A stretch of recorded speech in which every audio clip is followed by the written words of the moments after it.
To mention not just NFL, but a great weekend for. Scared money don't make money, you know. It's got to be Holly's favorite sound at this point. It's scared money don't make money. Billy Napier and the Gators are back at it again.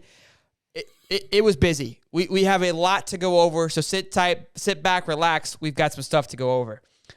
First thing first, we had about a half a dozen visits this weekend, ranging from 2022 graduates all the way to 2023.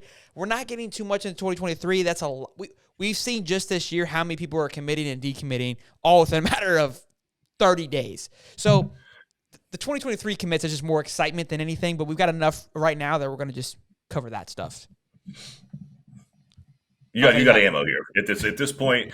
Billy's doing Billy things, and look, the guy looks like he has a plan. And look, for an FSU fan, it's the worst thing ever. You don't want to see it. I don't want to watch it. I like what's happening if I'm wearing orange and blue, but for the garnet and gold, this guy seems to be executing pretty well. So far for Florida fans, so good.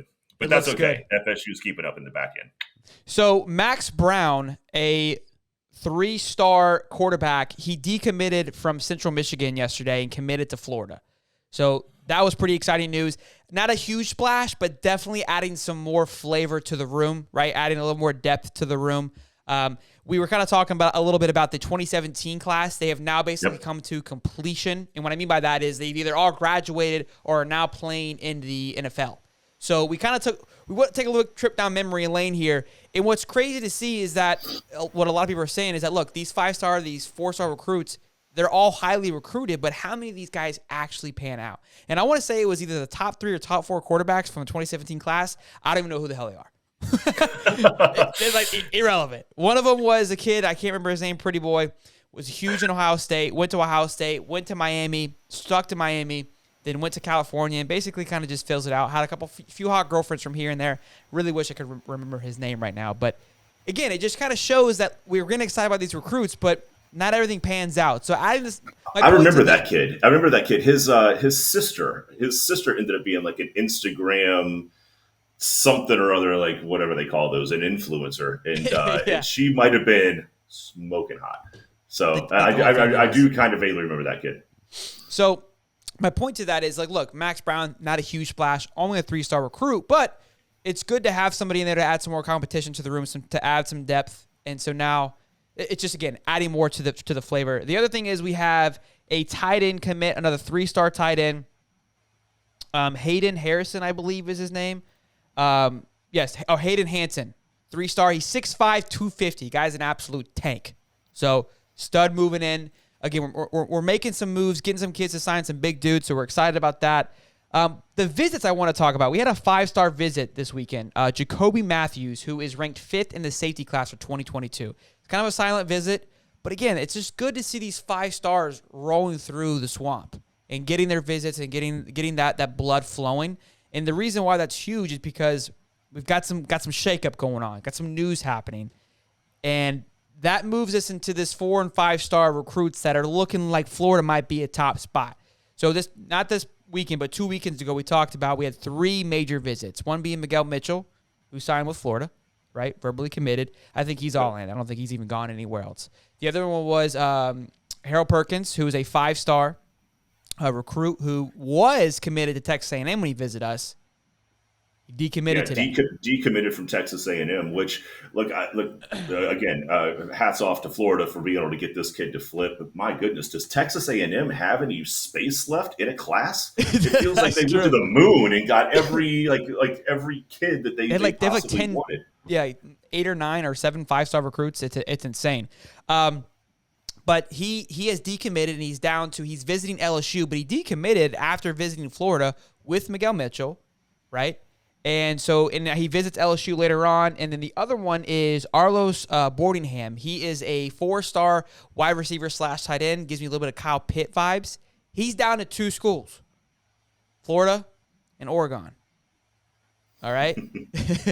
So what is we got some comments. We've been missing them. I So saw him, but I was like, what am yeah, I supposed to tell you? I didn't even see him.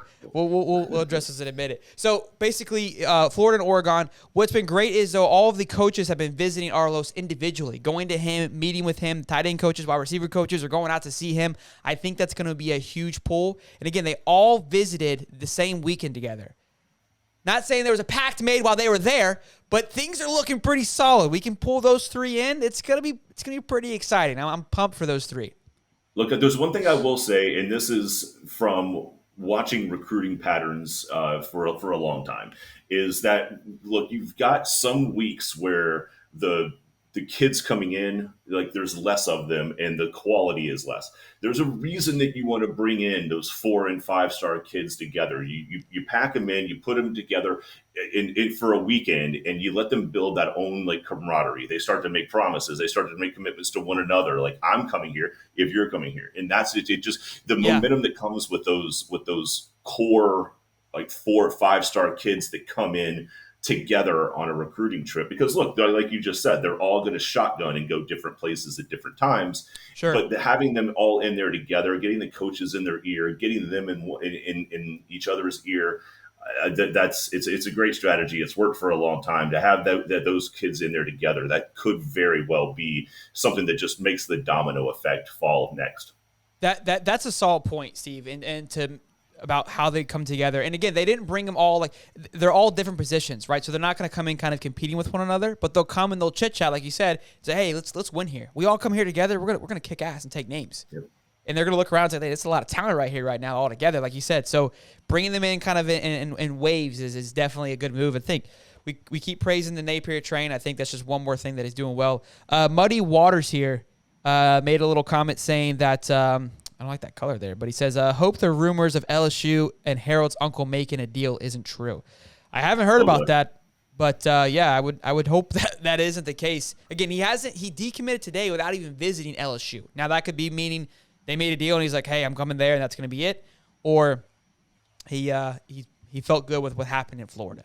So, sure. And just to point something out real fast, Oregon, they have amazing facilities. It's a beautiful state. But right now they are sitting at 63 in the country in total recruit rankings. They've only got 11 committed recruits. Now, I know we have another signing day, the second signing day. February 2nd.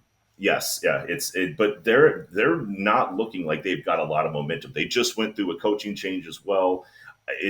This could be a situation where Florida's really just poised to come in there and surprise some folks.